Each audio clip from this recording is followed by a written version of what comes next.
E bentornati sul mio canale. Come sempre, prima di iniziare il video vi ricordo di iscrivervi qui sotto al mio canale di YouTube, di attivare anche la campanellina così sarete sempre aggiornati su tutte le prossime novità.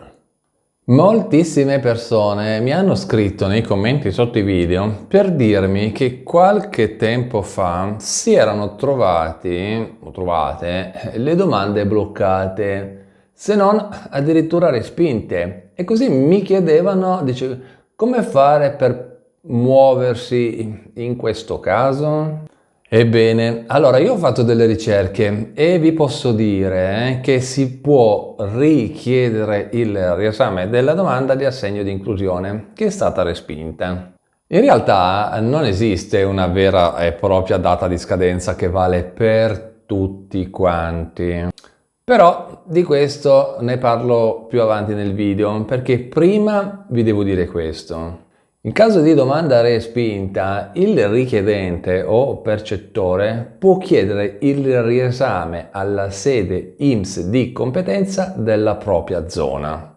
Ma prima di tutto cosa bisogna fare? Intanto bisogna capire perché è stata respinta la domanda, quindi per capirci dovete vedere il motivo per cui la domanda non è stata accettata da parte dell'INPS.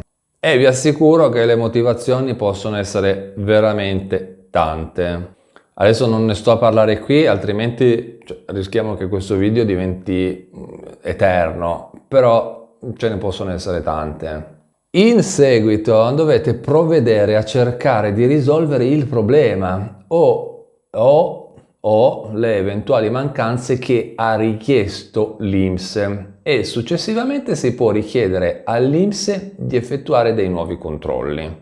Ora vediamo il discorso della data di scadenza. Come vi ho detto prima, non esiste una data precisa e uguale che vale per tutti quanti, ma come ha specificato l'INPS nel suo messaggio 684 del 14 febbraio 2024, il richiedente può presentare istanza di riesame alla sede INPS territorialmente competente, quindi quella della vostra zona, entro 30 giorni dalla data in cui ha ricevuto comunicazione dell'esito. Oppure, in alternativa, può presentare ricorso giudiziario. Questo è quello che ci ha detto l'INPS. Comunque, se volete maggiori informazioni sullo stato delle domande accolte, respinte, in evidenza, in sospensione oppure sospese, basta semplicemente che cercate su internet il messaggio 684 del 14 febbraio 2024 e lì dentro vi assicuro che potete trovare tutte le risposte che cercate a tutto questo tipo di problematiche. Ultimo aggiornamento che volevo darvi è questo. L'INPS riconosce e paga l'assegno di inclusione a quei nuclei familiari che presentano la richiesta, che sottoscrivono il patto di attivazione digitale PAD e la cui domanda ha avuto esito positivo. Ovviamente, altrimenti non avrebbe senso aspettarsi un pagamento.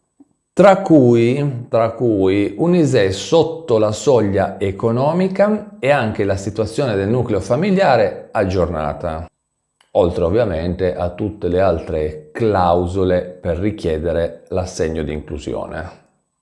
Bene, io spero che questo video vi sia stato utile. Vi ricordo, come vi ho detto, che se volete potete andare a cercare questo messaggio dell'INPS, lo trovate tranquillamente su internet, risolvete tutti i dubbi, così ci togliamo ogni problema. Con questo è davvero tutto, vi ringrazio per avermi guardato, vi ricordo di iscrivervi qui sotto al mio canale di YouTube, di attivare anche la campanellina così sarete sempre aggiornati su tutte le prossime novità. E noi ci vediamo in un prossimo aggiornamento. A presto, ciao!